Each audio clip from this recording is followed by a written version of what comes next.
Hello students, welcome to Veena online classes. इस video में हम क्लास 10 इंग्लिश मीडियम स्टूडेंट्स के लिए मैथ सब्जेक्ट में chapter number 3 surface areas and volumes का सॉल्व एग्जांपल नंबर 6 करने वाले हैं, जो आपको आपके एनसीईआरटी की बुक पे पेज नंबर 246 पे मिल जाएगा। ओके, चलिए इसको सॉल्व करते हैं। लास्ट वीडियो में मैंने आपको जब सॉल्व एग्जाम्पल नंबर 5 जब कराया था तब सारे वॉल्यूम्स की फार्मूला शेयर करी थी। जिसने भी वीडियो नहीं देखा तो वो आप देख लेना, क्योंकि उसमें सारे वॉल्यूम की फार्मूला मैंने दे दी है जो आपको काम लगेगी सभी क्वेश्चन सॉल्व करने के लिए वॉल्यूम रिलेटेड। ओके, चलिए इस सम को समझते हैं। A juice seller was serving his customers using a glasses as shown in the figure. एक जूस सेलर है जो अपने कस्टमर को कुछ इस तरह के ग्लास में सर्व कर रहा है जूस को। Inner diameter of the cylinder glass was 5 centimetre. तो देखिए यहाँ पे हमारे पास एक सिलेंडर है और cylinder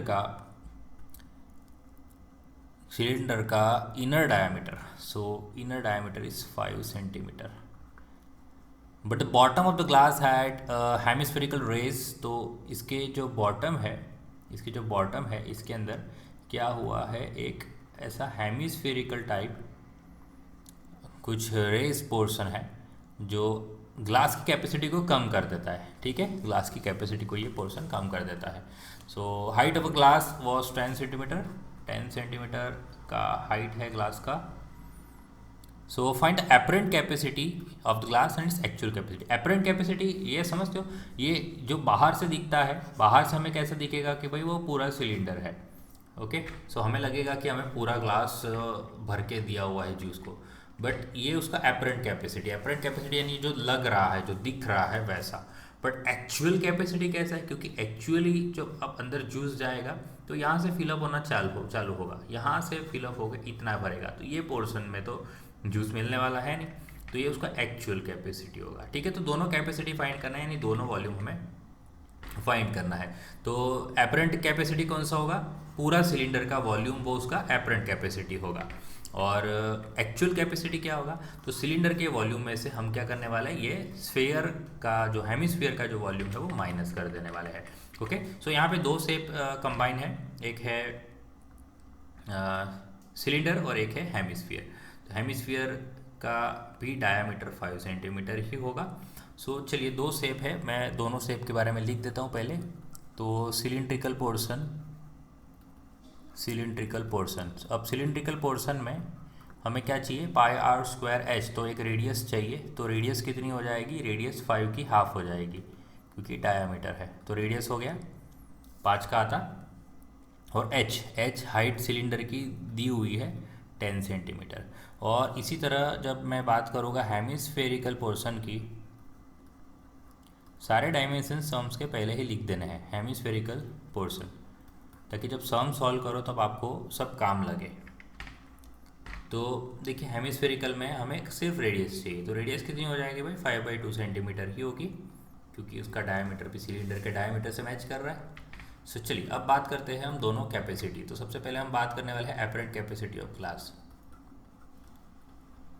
apparent capacity of glass कितनी होगी apparent capacity, so volume of cylinder जितनी, volume of cylinder. So volume of cylinder क्या है, pi r square h, pi r square h. So pi यहाँ पे बोला है क्या लेना है भाई, देखिए बोला गया है 3.14 लेना है। नहीं बोलते तो हम क्या लेने वाले थे, 22/7 लेते। आर स्क्वायर, आर कितना है 5/2, 5/2 स्क्वायर है इसीलिए, और हाइट गिवन है 10। सो चलिए ये 2 5 10, और यहाँ से 2 1.57, ये कैंसिल हो जाएगा।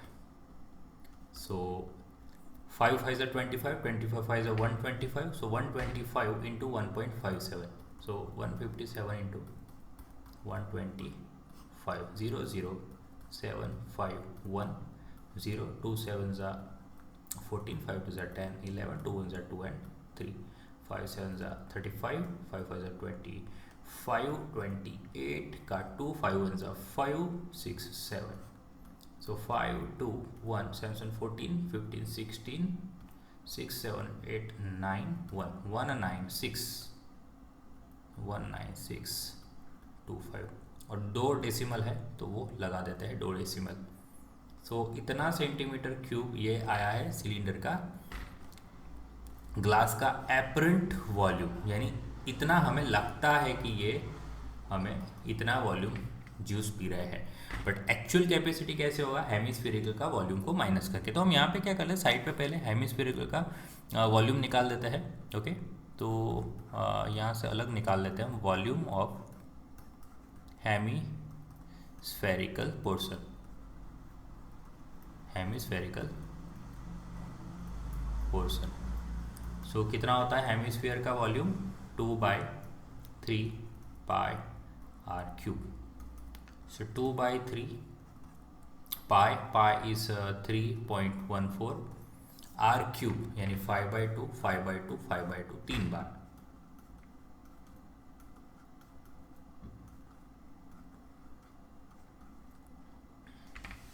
चलिए कुछ कैंसिल हो रहा है तो वो कर देते हैं पहले, 2 कैंसिल हो रहा है वो हटा देते हैं, और 2 से यहाँ पे 1.57 कैंसिल हो रहा है ये भी। और इसका आंसर हमने निकाला हुआ है, अब देखिए ये 1.57555, ये 1.57555, तो इतना काम हमारा कम हो गया। ठीक है, ये ऊपर वाला, तो इसका आंसर कितना आया 196, तो हम लिख देते हैं ना, ऊपर का आंसर लिख देते हैं 196.25, और डिवाइड में क्या है 3 और 2 है, यानी 3 2 6, बस खाली 6 से डिवाइड करना बाकी है। सो 6 3 18, 1 बचा, सो 60, सो 6 2 12, तो 42, 7 42, ओके 0 आया, और 50 तो 8 48, ओके। सो हम कितना लेंगे 32.71 लेंगे सेंटीमीटर क्यूब। ये किसका वॉल्यूम आया, हेमिस्फीयर का वॉल्यूम आया। अब हम क्या करते हैं, एक्चुअल कैपेसिटी निकाल लेते हैं ग्लास की। So actual capacity of glass is equal to volume of cylinder, okay, या तो पूरा लिख लेते हैं, volume of cylinder minus volume of hemisphere. तो सिलेंडर का वॉल्यूम जो गिवन है 196.25 माइनस कर देते हैं 32.71। सो चलिए इसको रफ में करते हैं, 196.25 में से माइनस करना है हमें 32.71। So 4, okay, this is 12, 5, this is 5, 3, 6, 1, 163.54 centimetre cube actual volume हमें मिल रहा है। This is answer number 2। Okay, so चलिए ये सम यहाँ पे सॉल्व हो चुका है। आई होप कि आपको ये सम समझ आ गया है।